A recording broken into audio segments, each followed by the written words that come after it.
Attend. So where I'm opening is where we have our RAM chips. Fuck. Flashlight. Flashlight. Where I'm opening is where we have our RAM chips, and they are installed under this case. This is a Lenovo X201 ThinkPad, and if we are to open this, we will discover these are our RAM chips. On this side, we have a 2 GB RAM chip, and on this side we have a 2 GB RAM chip, and we can see the full architecture of these chips as we can see on the camera. Away from that, here is where we install our external battery, and it's already out. Then we shall proceed to open the case to see the internal parts of this computer.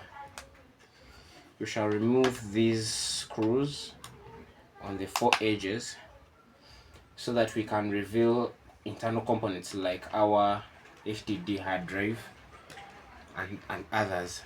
So I'll make sure that most of these screws are out.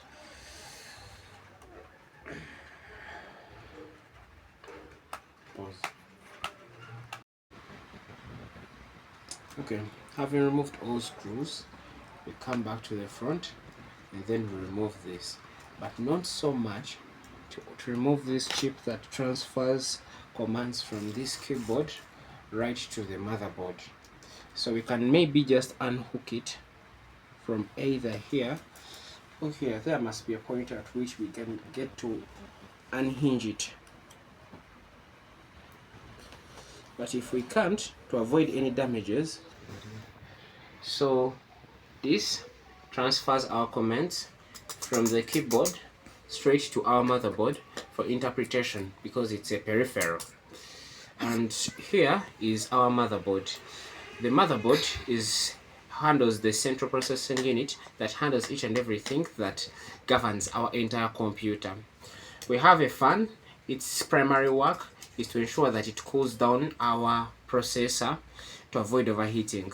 We have an HDD hard drive right here, and its sole purpose is to ensure that we store each and everything that we have on our machine. Now, this hard drive has millions of small chips on it.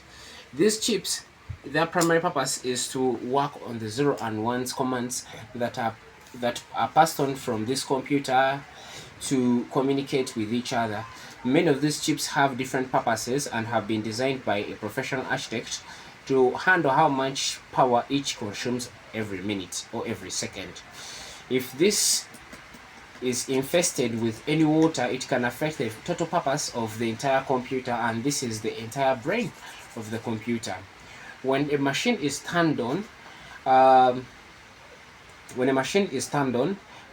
power is generated, and this power flows through these different lines that we see here, and they are interpreted using different binaries to ensure that the computer understands different commands. When these are sent, it sends it to this area around here, which is called the kernel, to ensure that it understands the operating system that has been installed. If there's no operating system that has been installed on the computer, this will return an error on the screen of the person, and this makes a computer a dead computer. This doesn't really mean that the computer is non-functional, but it means it has no operating system that is required to run the computer. It's important to note that some of the components that make up a computer are a human that is using it, software, hardware, and then the commands. Now, a command has been sent, but there's no kernel that is being loaded. But when it's successfully being loaded, it returns around these areas, and this is where the entire processing of a computer happens. This computer has an i7 processor, so that means that Intel designed this computer with all these.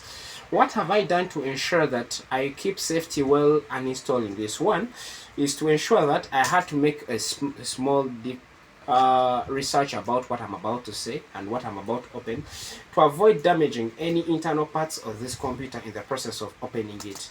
Secondly, I ensured that I collected all the screws and I placed them in one single tray, and I ensure that when I open this, I avoid unhooking this to break it, because when I break it, I've destroyed many parts of this, including the power button, the commands, the commands like F something and something, the volume buttons, and etc.